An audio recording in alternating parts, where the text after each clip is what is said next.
what did this season teach you about yourself? Oh, so much. I think this season taught me that it's okay to have a voice, and that I think oftentimes as women, we're really afraid to be too stern because we might look a certain way, and we have to be timid, but then you don't want to be too timid because people will walk all over you. And so this season, I really learned my voice and finding that balance of like being knowing what I want and speaking to that and not just like rolling over for anybody. Yeah. Oh, I love that. Yeah. So growing up, what was the general guidance given to you about dating? Was it like no boyfriends, so suddenly why aren't you married? Or was it go out and go forth? Like what? It's funny that you said the first part of that because, yes, growing up, my parents were very traditionally Vietnamese. And so my mom basically was like, no boyfriends, nothing, no touching, no hugging. And then one day it was like, wait, why aren't you married? I was like, Mom, you're confusing me now.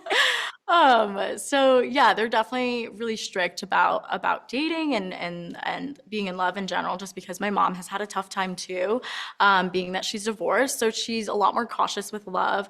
But now that I'm kind of an adult, and she was able to see me on Joey's season, and I think that really helped her kind of be like, oh, like Jenn is like independent. She's figuring it out. Like she's dating, she's figuring out what she wants, and she knows how to do that. So it was nice for her to see that side of me, and now I think she has a lot more trust in me with that. Yeah. You let your mom watch Joey season. Did you watch it with her? Like, when you just like, not that anything bad happened, but Wait, I was gonna say, what happened? Was there something I should know no. But I about? just like I don't like watching shows with my parents. So, Oh my goodness. That's true. No, so my mom was in Boston right now, and I was in Miami because I was finishing up school still. I was doing mhm. school while the show was airing. And so no, we did not watch it together. I guess that Okay. would be kind of weird, a little weird, but no, she loved it. She was like the biggest Bachelor fan ever the second like I was on the screen. So she's been so supportive. I can't wait for her to see this season then. Me Um, too, me too. so did you, when you did start to date, did you also get the pressure to date, I will call them the acceptable Asian professions, like doctor, lawyer, engineer, or was it, find whoever? Yeah. I think, my mom is really open-minded in terms of that because she understands that there's a lot more to a person than their career path and their profession. And all that really matters is that that they're passionate about something and that they're able Mhm. to provide in some sense, and be a man. And I think that's like what's most important for my mom. But yeah, there were times, of course, growing up that she's like, oh, do you think you'd like this doctor or this lawyer? But she's never like too pushy with it ever. Okay, I was curious just because I was going to ask if you had advice Yeah. on being able to deprogram from that, right? Because it is, a Yeah. societal thing certainly, and you've got a very diverse group of professions on this For season. sure. No, I agree. I think growing up, I mean, it's a cultural thing, I think sometimes, with Asian parents just wanting the best for their kids. But I think in general, I stay so open-minded and it helps my mom kind of stay open-minded too.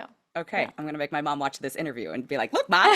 Um, so, what is the first time, if ever, you felt represented on screen? Oh, that's a good question.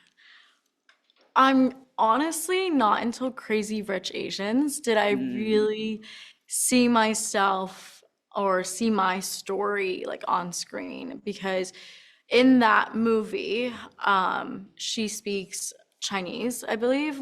yeah. And so it was nice to see like a bilingual family shown on screen and like a love story, So something like that I've never seen before. And that was really beautiful to see because oftentimes growing up, we saw Asians as a side character to fill some kind of stereotype. We were nerdy, we were the punk, we were just like the dumb one or something. And so I never really saw myself in that, but being able to see someone just be a lead in their own story and not have it like to like fill some sort of stereotype really meant a Mhm. lot. What shows were you watching where Yeah. they were the punks? For me, it's always like the nerdy, good kids.